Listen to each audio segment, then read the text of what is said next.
কর্মরত কোনো বাংলাদেশি কর্মী মারা গেলে তার পরিবার কি কি আর্থিক সুবিধা পেতে পারে জানেন কি?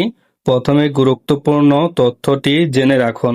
বাংলাদেশের ওয়েজ আর্নার্স কল্যাণ বোর্ড থেকে প্রবাসে মৃত কর্মীর পরিবার ৩ লাখ টাকা আর্থিক অনুদান পেতে পারে। এর পাশাপাশি মরদেহ দেশে আনা ও দাফনের জন্যও নির্ধারিত আর্থিক সহায়তা রয়েছে।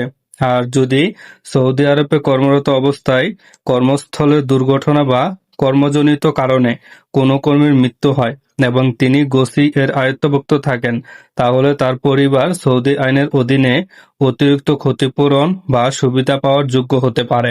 এছাড়া মৃত কর্মীর বকেয়া বেতন, সার্ভিস বেনিফিট বা অন্যান্য প্রাপ্য অর্থ থাকলে সেগুলো পরিবার দাবি করতে পারে।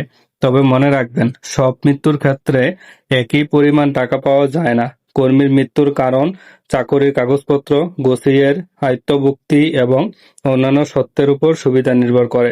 তাই কোনো প্রবাসী কর্মীর মৃত্যু হলে পরিবারের উচিত দ্রুত বাংলাদেশ দূতাবাস অথবা কনস্যুলেট এবং ওয়েজ আর্নার্স কল্যাণ বোর্ডের সঙ্গে যোগাযোগ করা।